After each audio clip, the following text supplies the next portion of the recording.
Hello friends, welcome to my channel. আজি মই আপোনালোকক নেটৱৰ্ক টাৱাৰে কেনেকৈ কাম কৰে সেই বিষয়ে বুজাবলৈ চেষ্টা কৰিম। আপোনালোকেও আপোনালোকৰ মোবাইলত নেটৱৰ্কৰ প্ৰব্লেম ফেচ কৰে নেকি? যদি কৰে এই প্ৰব্লেমটো কেনেকৈ সলভ কৰিব জানিবলৈ কমপ্লিট ভিডিওটো চাওক। Let's start the video.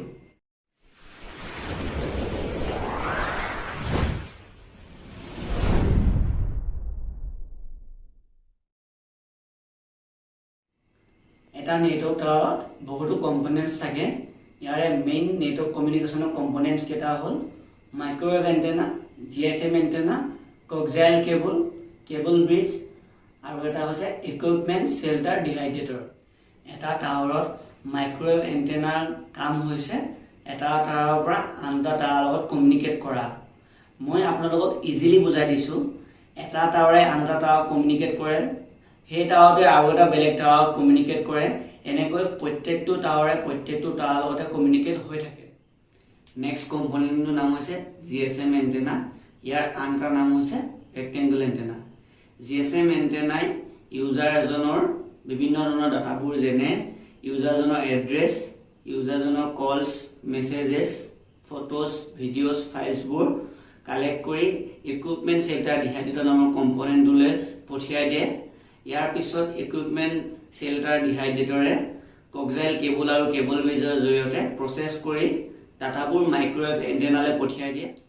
তাৰ পিছত মাইক্ৰৱেভ এন্টেনাই যিটো পাৰ্টিকুলাৰ এড্ৰেছত ডাটাবোৰ পঠিওৱা হয় সেই এড্ৰেছৰ টাৱাৰটোৰ লগত কমিউনিকেট কৰি ইউজাৰজনলৈ ডাটাবোৰ সেন্ড কৰি দিয়ে।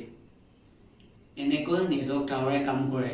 এইখিনিতে মই আপোনাক এটা কথা কওঁ, এটা network tower height minimum 50 feet হ'ব পাৰে আৰু মেক্সিমাম 200 ফিটলৈকে হাইট হ'ব পাৰে। এতিয়া মই আপোনালোকক সলিউশনটো দিয়াৰ আগতে এই প্ৰব্লেমটো কিহৰ কাৰণে হয় আপোনালোকে কাৰণটো জানি লওক। প্ৰত্যেকটো নেটৱৰ্ক টাৱাৰতে এটা লিমিটেড ইউজাৰ কেপাচিটি থাকে। এক্সাম্পল হিচাপে আপোনালোকে ধৰি লওক এটা টাৱাৰত 1000 জন ইউজাৰ কেপাচিটি থাকে। সেই টাৱাৰটোত যদি 1000 জন ইউজাৰতকৈ বেছি ইউজাৰ লোড ল'ব লগা হয় তেতিয়া আপোনালোকৰ মোবাইলৰ নেটৱৰ্কৰ ষ্ট্ৰেন্থটো কমি যায়, যাৰ বাবে আপোনালোকে নেটৱৰ্কৰ প্ৰব্লেমবোৰ ফেচ কৰে। নেটৱৰ্ক টাৱাৰ এটা মোবাইলৰ লগত ফ্ৰিকুৱেন্সি দ্বাৰা কানেক্ট হৈ থাকে, য'ত প্ৰত্যেকবোৰ ফ্ৰিকুৱেন্সি বেলেগ বেলেগ হ'ব পাৰে। ইয়াত 2.1 আৰু 2.3 গিগাহাৰ্টছৰ যিকেইটা ফ্ৰিকুৱেন্সি থাকে এই ফ্ৰিকুৱেন্সি কেইটা উইক হয় আৰু যিবোৰ ফ্ৰিকুৱেন্সি 1 সাব গিগাহাৰ্টছ বা 800-900 মেগাহাৰ্টছত থাকে সেই ফ্ৰিকুৱেন্সি কেইটা ষ্ট্ৰং হয়। মই আপোনালোকক এক্সাম্পল হিচাপে বুজাই দিছো। আপোনালোকে যেতিয়া মুকলিত থাকে তেতিয়া নেটৱৰ্কৰ প্ৰব্লেমবোৰ ইমান ফেচ নকৰে, কিন্তু যেতিয়া আপোনালোকে ঘৰৰ ভিতৰত বা ঘৰৰ ভিতৰৰ ৰুমত থাকে তেতিয়া আপোনালোকে নেটৱৰ্কৰ প্ৰব্লেমবোৰ ফেচ কৰে। ইয়াৰ কাৰণ হ'ল যিকেইটা ফ্ৰিকুৱেন্সি 2.1 আৰু 2.3 গিগাহাৰ্টছত থাকে এই ফ্ৰিকুৱেন্সি কেইটাই বাধাবোৰ ব্ৰেক কৰি যাব নোৱাৰে, আৰু 1 সাব গিগাহাৰ্টছত যিকেইটা ফ্ৰিকুৱেন্সি থাকে সেই ফ্ৰিকুৱেন্সি কেইটাই বাধাবোৰ ব্ৰেক কৰি যাব পাৰে, যাৰ বাবে আপোনালোকে নেটৱৰ্কৰ প্ৰব্লেমবোৰ ফেচ কৰে। এতিয়া মই আপোনালোকক সলিউশনটো কৈছো।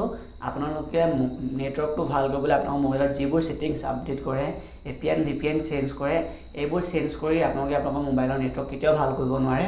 ইয়াৰ এটাই উপায় আছে, আপোনালোকে যিটো নেটৱৰ্ক ইউজ কৰে, যেনে এয়াৰটেল ইউজাৰ এয়াৰটেল অফিচত, জিঅ' ইউজাৰ জিঅ' অফিচত গৈ তাত এটা কমপ্লেইন কৰিব নেটৱৰ্কৰ ওপৰত। তেখেতলোকে নেটৱৰ্ক প্ৰভাইডাৰৰ লগত কণ্টেক্ট কৰি আপোনালোকৰ তাত যিটো নেটৱৰ্কত ইউজাৰ্ছ কম আছে সেই নেটৱৰ্কৰ ফ্ৰিকুৱেন্সিটো হাই কৰি কেপাচিটিটো বেলেঞ্চ কৰিব, আৰু এনেকৈহে আপোনালোকৰ নেটৱৰ্কৰ প্ৰব্লেমটো সলভ হ'ব।